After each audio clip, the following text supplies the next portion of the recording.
এরা হচ্ছে এক একজন প্যাথোলজিক্যাল কিলার, যে কিলার ওই গোপালগঞ্জের শেখ পরিবার থেকে উঠে এসেছে।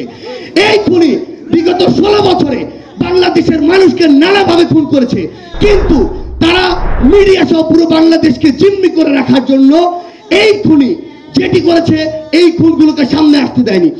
এই খুনি বাংলাদেশ পুলিশের মতো একটি প্রতিষ্ঠানকে টিস্যুর মতো ব্যবহার করে বাংলাদেশের মানুষকে নরপশুর মতো এভাবে খুন করেছে।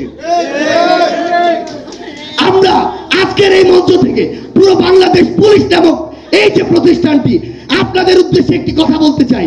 আপনাদের পোশাক দেখে এখনো আমাদের ভীতির সৃষ্টি হয়, এখনো আমাদের মনে ঘৃণার সৃষ্টি হয়, এবং এটার জন্য যেমন ওই খুনে হাসিনা দায়ী, আপনাদের ব্যক্তিত্ব এটার জন্য দায়ী। আপনারা ক্ষমতার লোভে, পদের লোভে ওই পোশাকটিকে ধারণ করে অপব্যবহার করে সারা বাংলাদেশে নানা রকম কুকর্মে সহযোগিতা করেছেন। ওই বাংলাদেশ সেনাবাহিনী যদি চাইতো 10,000 মানুষকে 5 তারিখে খুন করে ওই খুনি হাসিনাকে মসনদে বসিয়ে রাখতে পারতো, তারা কিন্তু সেটা করেনি।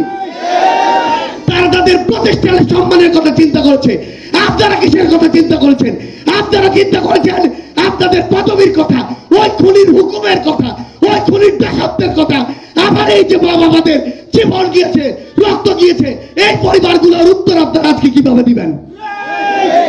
আজকেও এত খুনের পরে, এত জীবনের পরে নতুন করে এই বাংলাদেশে আবারও কিছু পুলিশ সদস্য ওই পোশাক পরে আবার টাকা নিচ্ছে, আবার দালালি করছে, আবার দাসত্ব করছে, আবার একটি দলের হয়ে কাজ করছে।